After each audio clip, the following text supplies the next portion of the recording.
بسم اللہ الرحمن الرحیم۔ پھل کس نے کھائے، حکمت پر واقعہ۔ حضرت لقمان رحمۃ اللہ علیہ کو جب ان کے آقا نے خریدا تو اور غلاموں نے ان کو حقیر سمجھا۔ ایک دن آقا نے سب غلاموں کو باغ میں بھیجا کہ باغ کے پھلوں کو توڑ لائیں۔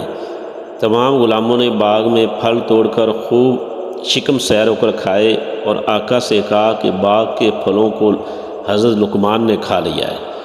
آقا حضرت لقمان پر بہت ناراض ہوا۔ حضرت لقمان نے آقا سے کہا کہ آپ اس الزام کی تحقیق کر لیں، پھل کو میں نے نہیں کھایا، میں آپ کو ایک تدبیر بتاتا ہوں، اس کے ذریعے یہ حقیقت آپ پر منکشف ہو جائے گی کہ پھلوں کو کس نے کھایا ہے۔ آقا نے پوچھا وہ کیا تدبیر ہے؟ آپ نے فرمایا آپ شکار کی تیاری کریں۔ استبل سے گھوڑا منگایا گیا۔ آقا گھوڑے پر بیٹھا اور حضرت لقمان نے فرمایا آپ شکار کے لیے صحرا کی طرف تیز چلیں اور چلنے سے قبل سب کو گرم پانی پلا دیں۔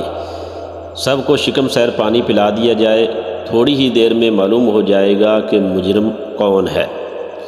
الغرض جب غلاموں کو دوڑنا پڑا تو جن لوگوں نے پھلوں کو کھایا تھا سب کو تیز حرکت کرنے سے قے ہو گئی، کیونکہ گرم پانی پی کر دوڑنے سے معدہ اور گرم ہو گیا اور راستہ بھی صحرا کا ناہموار نشیب و فراز والا تھا، جس سے قے ہونا یقینی تھا۔ پس قے میں پھل صاف صاف ظاہر ہو گئے، کیونکہ تازہ کھائے تھے، ابھی اتنا عرصہ نہ گزرا تھا کہ پھل معدہ میں ہضم ہو کر آنتوں میں اتر جاتا، اور حضرت لقمان کو قے نہ ہوئی کیونکہ ان کے پیٹ میں پھل نہ تھا۔